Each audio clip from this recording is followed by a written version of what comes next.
Friends इथे मी 3 tomato घेतले आहे आणि 2 कांदे.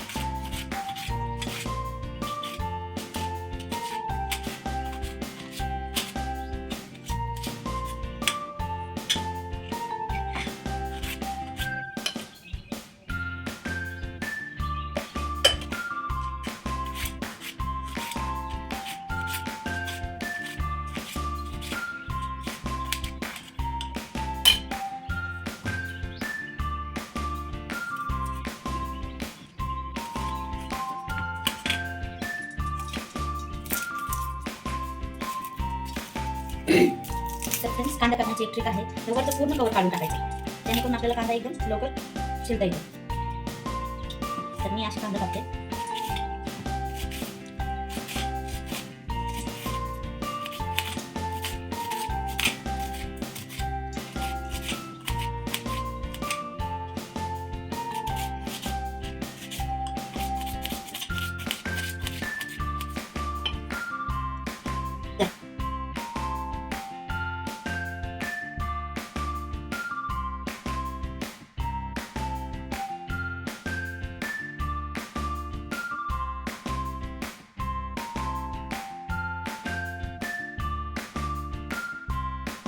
तर फ्रेंड्स इथे मी कढईमध्ये तेल टाकले आहे आणि प्लीज इग्नोर करा, कारण त्या अगोदर मी हिरवी मिरची तळून घेतली होती.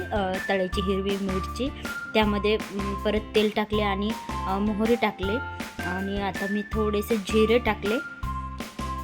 त्यानंतर आता लसूण टाकले आणि हे कढई ना जेव्हा माझ्याकडे भांडेवाली होती तेव्हा ती खूपच भांडे असे म्हणजे खूप काळे काळे करून ठेवले, त्यामुळे ही कढई अशी झाली.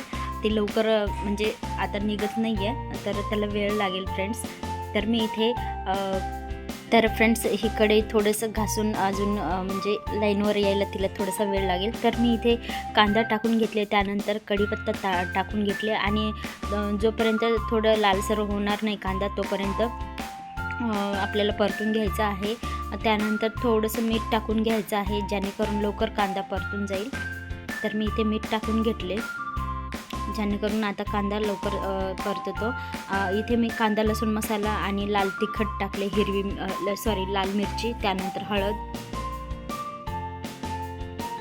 आणि त्यानंतर कोथिंबीर. आता मी टोमॅटोचे काप पूर्ण टाकून घेत आहे.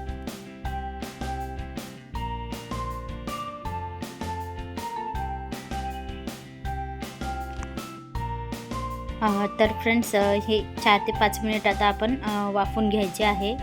टोमॅटो छान असं परतून घ्यायचं आहे झाकण ठेवून.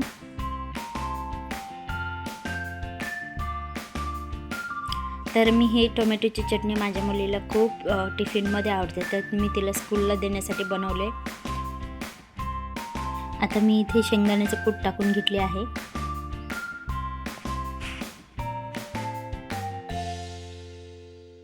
तर इथे छान असं परतून घेत आहे.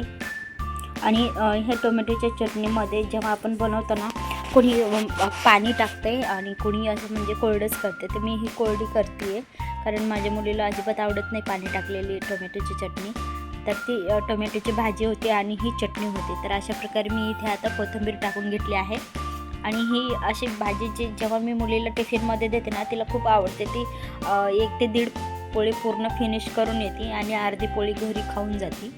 तर अशा प्रकारे आता आपली टोमॅटोची भाजी झाली आहे. तर फ्रेंड्स ही होती आजची टोमॅटोची रेसिपी. कशी वाटली नक्कीच मला कमेंटमध्ये सांगा आणि असेच नवनवीन रेसिपीज बघण्यासाठी माझ्या चॅनलला सबस्क्राईब करा. तर आपण पुन्हा भेटूया पुढच्या व्हिडिओमध्ये. तोपर्यंत धन्यवाद.